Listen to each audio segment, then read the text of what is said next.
미래를 보는 창 JTB. 안녕하세요. JTB 제이입니다. 오늘은 실버 시장의 반격이라는 주제로 영상을 준비했습니다. 먼저 코로나 사태 이후에 금은비가 말도 안 되는 수치까지 한번 올라갔었죠. 통상적으로 역사적 금은비라고 할 수 있는 그 영역대를 보면은 사실 100까지도 잘 안 가요. 100까지도 거의 잘 가지 않는 편인데 124 이 정도 수준까지 올라갔던 적이 있었습니다.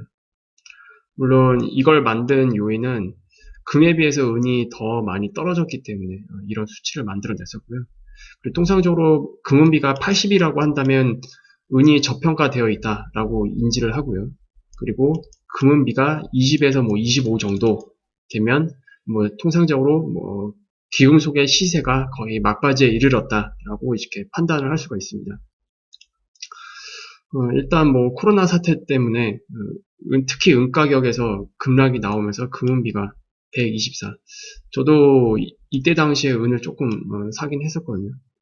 정말로 쌌었습니다. 그때 정말로 저렴한 가격에 법정 은화를 살 수 있었던 그 시기가 한 번 있었는데, 그때 이후로 이제 조금씩 떨어지다가 이제 최근 들어 어제죠. 어제 오늘이 정말 기가 막힌 은의 상승이 나왔습니다. 그래서 지금은 82.4까지 떨어졌어요. 이건 이제 실시간은 아니고 잠깐 실시간 차트를 한번 볼까요?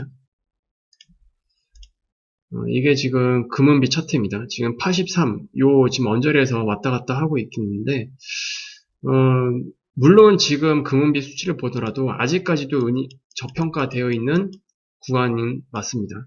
저평가되어 있는 구간은 맞긴 하지만, 이것만 좀 비교를 하자면 엄청나게 많이 하락했었죠. 그럼에도 불구하고 은은 아직 금에 비해서 저평가되어 있는 게 맞습니다. 그래서 지금 다시 돌아가서 지금 상황을 조금 다시 한번 정리를 해보자면, 항상 그랬습니다. 항상 금이 먼저 움직였어요.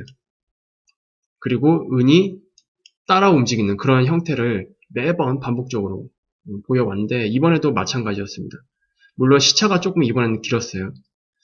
그리고 보통 이런 움직임이 나타나는 이유는 하나예요. 이제 금 가격이 올라가기 시작하면 서서 이제 금 가격에 대해서 부담을 느낀단 말이에요. 그래서 그 수급이 은으로 이동을 합니다. 그래서 금이 먼저 움직이고 은이 이동하는, 따라서 움직이는 그런 현상이 자주 나타날 수밖에 없어요.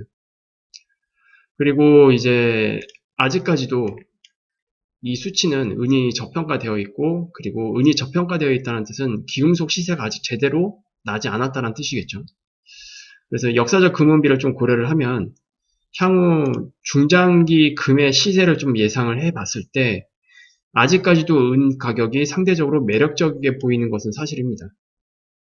그래서 지금 어제 오늘 이런 움직임 때문에 특히 실버에 대해서 관심을 가지시는 분들이 아마 많이 늘어날 것으로 예상이 돼요. 하지만 시장이 이렇게 움직이기 전에 미리 이제 준비를 해 오셨던 분들은 상관없지만, 시장이 이렇게 움직이고 나서 우르르 또 몰려가면 이제 제대로 된 대응이 안 될 수도 있겠죠. 그게 조금 우려스러운 대목입니다. 그리고 전반적으로 좀 주요 국가들의 금 가격을 한번 좀 살펴보도록 하겠습니다. 일단 유로부터 한번 볼게요. 이거는 유로의 금 가격인데, 유로 금 가격 같은 경우에는 2011년 고점을 이미 예전에 넘겼습니다. 2019년에 그냥 넘긴 상태였고, 거기서 전고점 이제 매물 소화를 거친 뒤에 지금 강하게 올라오는 그런 상태입니다. 그래서 전반적으로 이렇게 보더라도 유로화로 표기된 금 가격을 보면은 계속 조정을 거치더라도 계속 갈 수 있는 그런 파동 구조를 가지고 있습니다. 그리고 그 다음으로 볼 거는 일본입니다. 위안, 그 엔화. 엔화로 표기된 금값 같은 경우에는 조금 모양이 좀 다르죠. 2011년부터 거의 삼각수렴 형태, 그런 형태로 긴 횡보장을 만들었다가 이제 2019년에 그거를 돌파하는 흐름이 만들어지면서 지금 굉장히 강하게 올라오고 있는 상태입니다. 그래서 엔화로 가지고 있었던 분들, 그런 분들은 특히 금과 은에 대해서 준비를 하셨던 분들이 많은 이익을 보시고 계실 거예요. 이때 당시보다 굉장히 많이 올라온 상태이기 때문에. 그만큼 화폐 가치 하락에 대해서 많이 방어가 되었다라는 뜻이겠죠. 이 차트만 보면.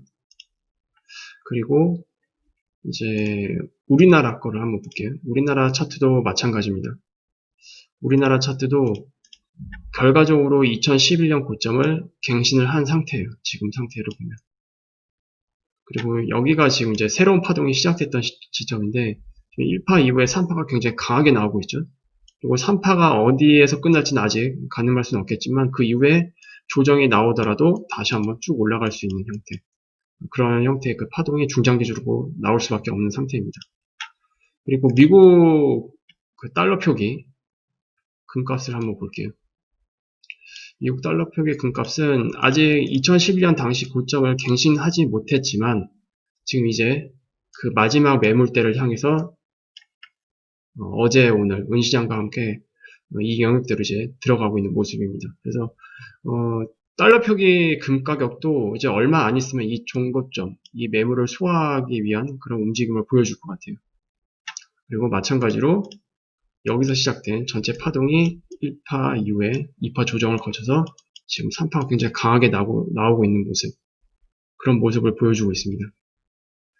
그리고 지금 3파가 여기서 뭐 마무리되고 여기서 조정을 거친 이후에 올라갈 수 있는 거고, 아니면 3파가 연장 파동이 나오면서 이 영역대를 좀 가볍게 돌파하는 그런 모습을 보인 이후에 추후에 조정을 좀 만들 수도 있고, 이거는 조금 계속 지켜봐야 되는 문제일 것 같아요. 그래서 특히 금과 은 시장에서 선물이나 ETF 트레이딩 하시는 분들 있죠. 그런 분들은 정말로 대응 잘 해야 됩니다. 어쨌든 이 전고점 부분에서의 그 매물 소화가 어떤 방식으로 진행될지 모르기 때문에 실물 금과 은을 준비하는 분들과 대응이 전혀 다르다라는 것을 다시 한번 말씀을 드리고 싶어요. 그래서 이 부분은 뒤에서 다시 설명을 해드리도록 하겠습니다. 그리고 이제 오늘은 은시장에 포커스를 맞췄기 때문에 이제 은시장을 한번 보겠습니다. 은시장이 조금 생각보다 굉장히 강하게 어제 오늘 올라왔습니다. 지금 어제 오늘 폭만 보자면 현재 가격 기준으로 보면 거의 12%, 이틀 만에 12%, 13% 이렇게 급등을 했어요. 이건 그냥 급등이 아니고 정말로 개폭등이죠. 이 정도 수준이면. 그리고 이제 주봉상으로 보면은 이 위치가 어디냐? 2016년에 만들었던 이 고점을 너무나도 가볍게 돌파를 했습니다. 저는 기존에 이제 차트 분석을 멤버십 분들에게 해드리면서 이제 이 영역대의 매물 소화는 어쨌든 여기서 거치고 올라오는 모습을 보여줬거든요. 그리고 나서 아까 2016년에 보여줬던 그 고점 매물 있죠. 이게 이 정도 위치란 말이에요. 그래서 여기까지 한번 올라간 이후에 이것을 좀 소화하는 조정이 한번 나오지 않을까. 그런 이후에 강하게 올라가는 형태. 그런 형태를 예상을 했는데 지금 2016년에 있었던 이 영역대의 매물을 대량 거래를 동반을 해가지고 그냥 가뿐하게 넘겨버린 상태입니다. 너무 쉽게 돌파를 해버렸어요. 너무 쉽게. 그래서 지금 파동 구조를 보면은 3파가 지금 연장되고 있는 형태, 그런 형태로 완전히 바뀌어버렸습니다. 은선물 시장 같은 경우.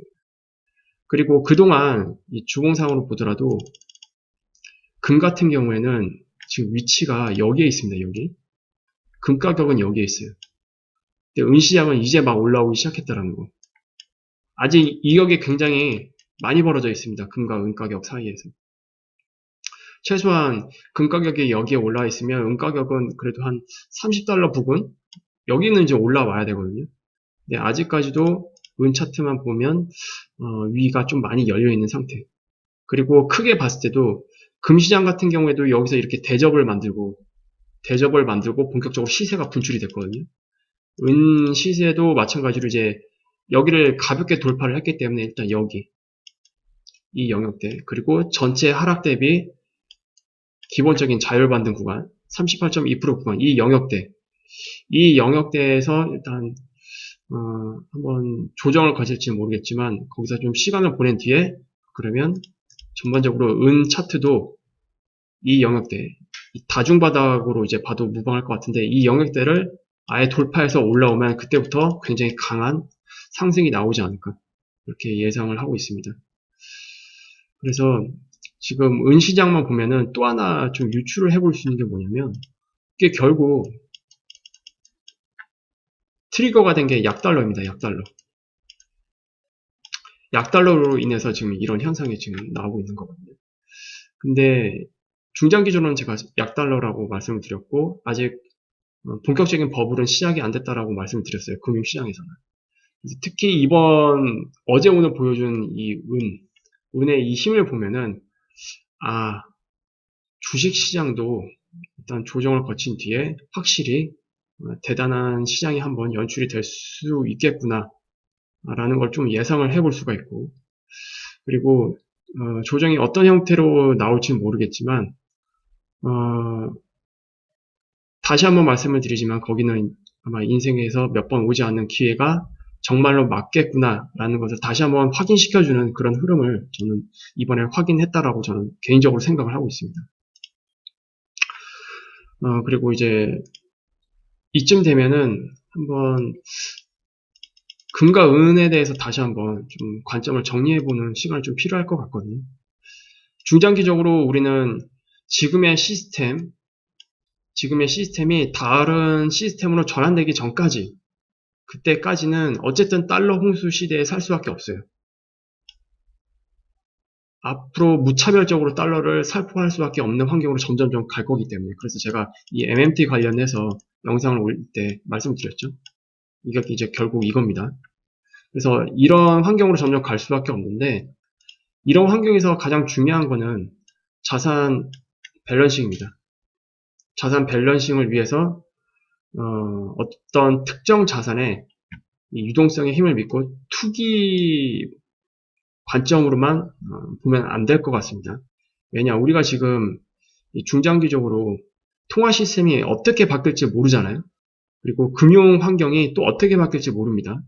특히 또 패러다임이 이제 전환되는 그 시기랑도 맞물려 있기 때문에 그래서 어쨌든 자산 리밸런싱이 굉장히 중요한데 거기에 반드시 편입되어야 되는 자산은 저는 2018년 7월 달부터 방송을 하면서 계속 실물 금과 은을 계속 강조를 해왔었어요.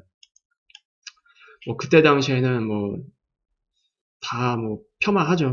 금가 $1000까지 간다고 1000달러도 깬다. 말도 안 되는 소리를 하고 있는 사람들도 굉장히 많았고 금과 은이 투자해봐야 수익이 나겠냐.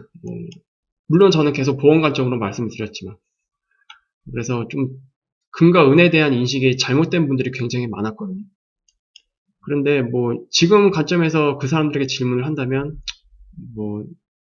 이해할 수 없다는 반응일 수도 있겠죠. 하지만 그때 그 사람들이 좀 더 제대로 좀 진정성 있게 이런 것들을 좀 이해를 했었다면 아마 좋은 보험 자산을 굉장히 싼 가격에 미리 준비했을 것입니다. 근데 지금 이제 좀 어느 정도 늦어지는 그런 상황이 발생이 됐고 어쨌든 미래에 발생할 엄청난 불확실성 속에서 자산 가치를 지키는 방법은 실물 금과 은에 대한 보험 이게 반드시 포함이 되어 있어야 되고요. 왜냐면 이거 방어해야 되잖아요. 어떻게 해서든.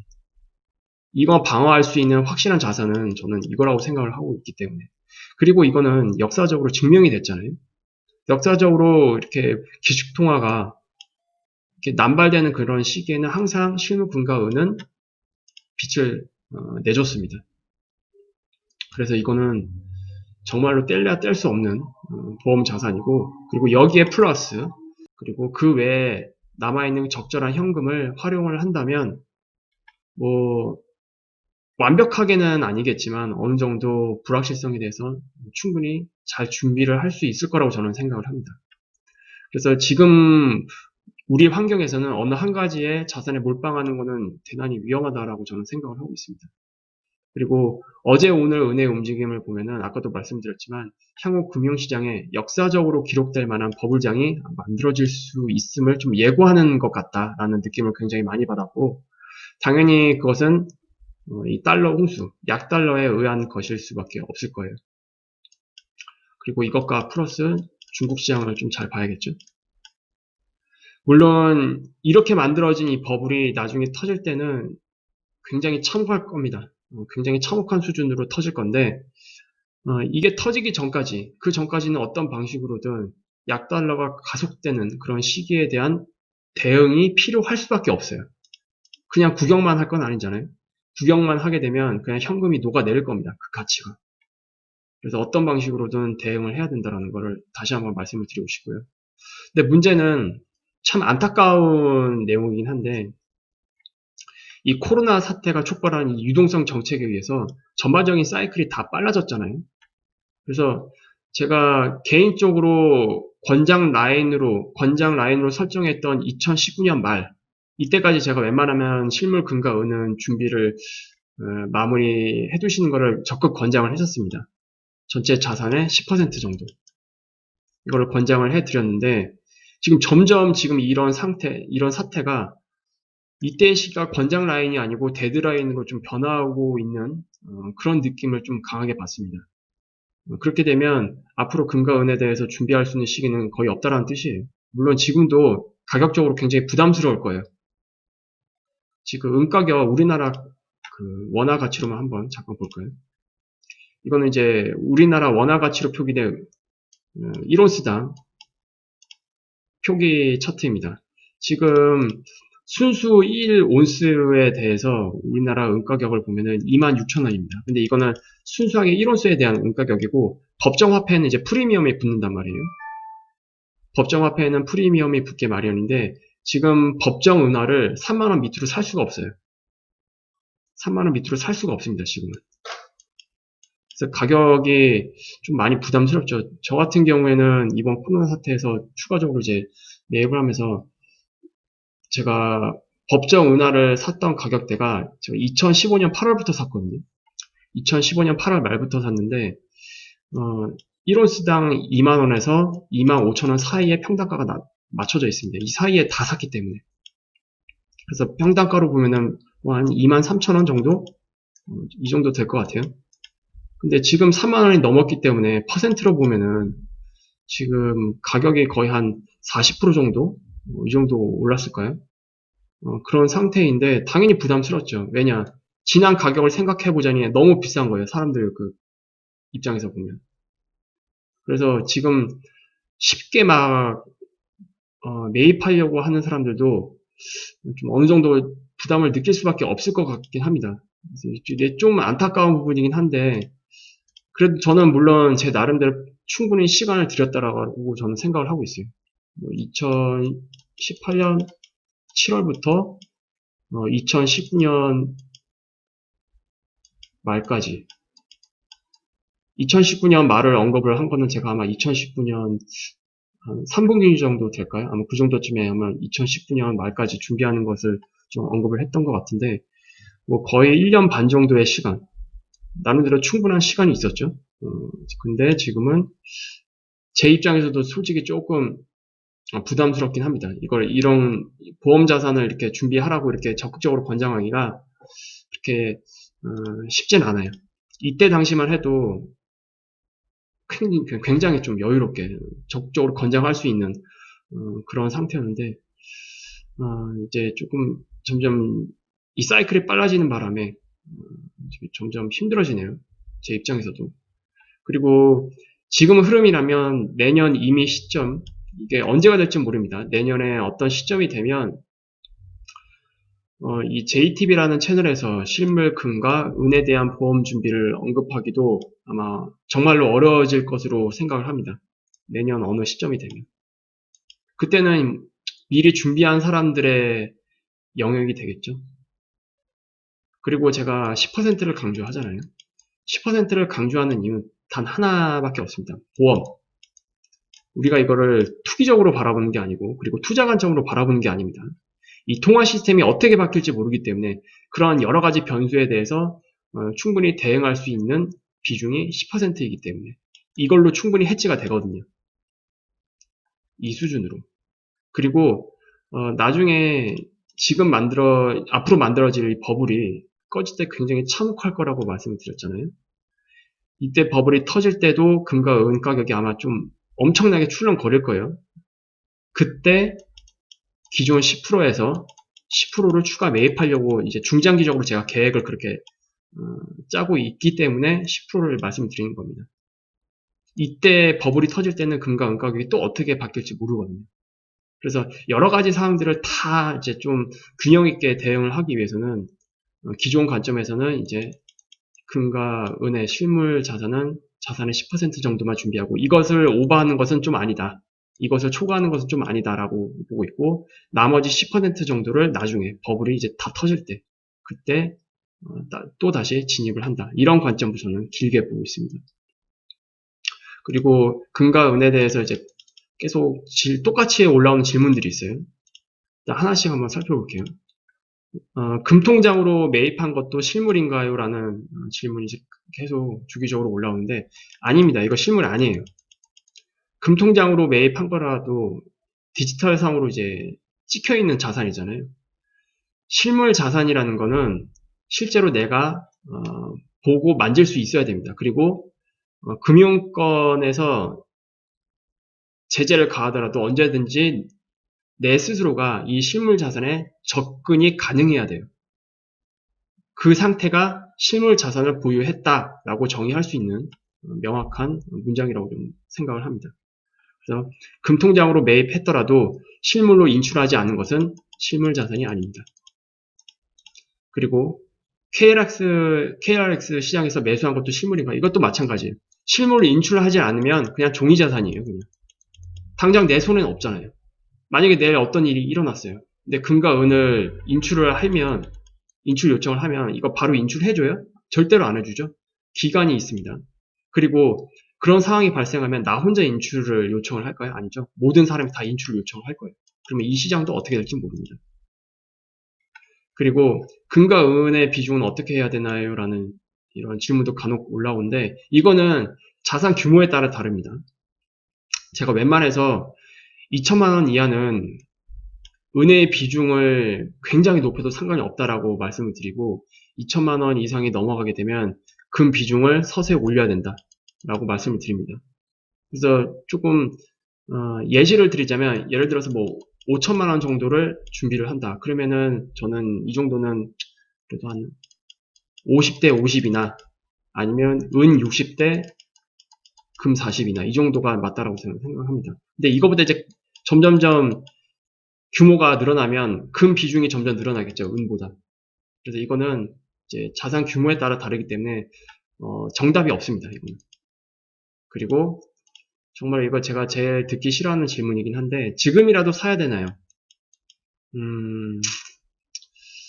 참 어렵습니다. 이게 전형적인 개미 마인드이긴 한데 충분히 준비할 수 있는 기간에 준비 안 하고 이제 막 움직이니까 그거 따라서 막 몰려가는 형태. 이건 굉장히 바람직하지 않아요. 그럼에도 불구하고 지금이라도 사야 되냐? 뭐 분할밖에 없죠. 그리고 반드시 보험 관점으로 준비를 해야 되기 때문에 여유 자금으로 준비를 해야 됩니다. 가장 최악이 뭔지 아세요? 금과 은 시장에 대해서. 금과 은 시장에 있어서 가장 최악은 이겁니다. 제가 실물을 준비를 했어요. 그런데 어떤 위기가 와서 내 스스로 유동성의 위기를 맞이한 거예요. 그래서 가지고 있는 정말 어렵게 금과 은을 모았던 이런 것을 다시 되팔아야 되는 상황. 되팔아서 다시 자금을 마련해야 되는 상황. 이게 가장 최악입니다. 이게 가장 최악이에요. 어떤 일이 있어서도 제가 보험 관점으로 접근한 실물 금과 은에 대해서는 다시 되파는 일이 없어야 됩니다. 정말로 다시 되파는 일이 있으려면 어느 정도 통화 시스템이 피크를 찍을 때 또는 통화 시스템이 다음 시스템으로 전환될 때 그때 불확실성을 잘 이겨낼 수 있을 만한 그런 또 다른 자산으로 바꿀 수 있는 기회가 있을 때 그때는 이제 사용해도 좋아요. 그리고 그걸 위해서 준비를 하는 거고요. 근데 그런 게 아니고 말도 안 되는 유동성 위기 맞아서 자금이 모자라서 이제 토해내야 되는 그런 상황에 맞이하는 경우 그러면 결과적으로 봤을 때 여유 자금으로 접근하지 못했다라는 뜻이 되겠죠. 그래서 그런 균형도 잘 맞춰주셔야 됩니다. 그리고 보험 관점으로 접근을 해야만 심리적으로도 흔들리지 않을 수가 있어요. 그리고 반드시 분할로 적용을 해야 됩니다. 한 번에 몰빵해서 사는 거 굉장히 위험해요. 심리적으로 그것도 무너질 수 있는 행위이기 때문에. 그래서 지금이라도 사야 되나 이거는 조정 나올 때마다 접근을 해야 되는데 이제는 제가 좀 조심스러워요. 지금 가격에서는. 이미 충분히 기회를 줬고 그 기간이 지났기 때문에. 그래서 그 부분에 대해서는 조금 쉽게 제가 적극적으로 권해드리긴 힘들다. 이 부분만 좀 이해를 해주셨으면 좋겠습니다. 그리고 중장기로 우상향할 거라면 금이나 은, ETF에 좀 장기 투자할 생각인데 어떻게 생각하느냐라는 질문도 간혹 올라와요. 제가 다시 한번 말씀을 드리지만 이 실물 기금속을 보험 관점으로 준비하는 것과 종이 기금속의 투자 관점으로 접근하는 것은 완전히 다른 개념입니다. 그리고 보험 관점으로 실물 기금속을 적용을 하는 것은 가격적으로 출렁거려도 전혀 심리적인 타격이 없어요. 이건 아마 실제로 준비하신 분들이 아마 더 잘 알고 계실 거예요. 제 채널을 좀 오랫동안 구독하신 분들은 다 느끼고 계시죠? 이거 가격적으로 출렁거려도 전혀 심리적으로 흔들리지 않는다라는 거. 하지만 이거는 심리적으로 엄청나게 흔들립니다. 그래서 이거는 트레이딩이 돼야 돼요, 기본적으로. 중간에 이렇게 올라가더라도 중간에 조정 이런 거 하나 맞으면 향후 이게 올라간다 치더라도 이거에 다 무너집니다. 이 조정에. 그래서 접근 방법이 전혀 달라요. 트레이딩으로 이제 접근할 수밖에 없는 그런 시장이기 때문에 무조건 장투한다? 그런 개념으로 접근하시면 안 됩니다. 그리고 그런 접근하시면 실패할 확률이 굉장히 높아요. 그리고 오히려 중장기 우상향 시장에서 손실 볼 가능성도 있고요. 그래서 저는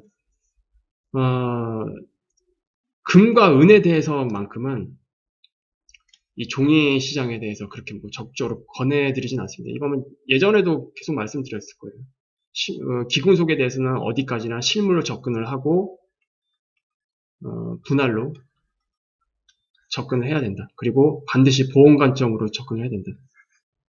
실물 기금속을 사는 이유 자체가 여기에 있기 때문에 통화 시스템이 어떻게 바뀔지 모르기 때문에 그래서 이런 것들을 조금 다시 한번 강조를 해드리고 싶고요. 그리고 또 하나 이번에 유가가 상반기 엄청나게 출렁거리면서 뭐 ETN 같은 거 막 상폐되고 막 그랬잖아요. 이것도 마찬가지예요. 금과 은이 정말로 개폭등하는 그런 장세가 만들어지면 종이 시장이 어떻게 될지 아무도 모릅니다. 괴리율이 점점 벌어져서 ETF도 상폐될 수 있어요. 충분히. 그리고 금과 은은 조금 다르죠. 다른 개념이랑. 다른 원자재랑 좀 개념이 다릅니다. 이게 어떻게 다르냐. 일단 선물 시장, 그리고 ETF 시장. 여기서 금과 은이 급등을 하게 되면 어떤 현상이 일어나냐면 불안해지잖아요. 금과 은이 급등한다는 거는 다른 원자재가 급등하는 거랑 좀 다른 분위기가 조성이 될 수밖에 없어요. 그러면 이 시장에서 어떤 현상이 일어나느냐? 실물 대거 인출.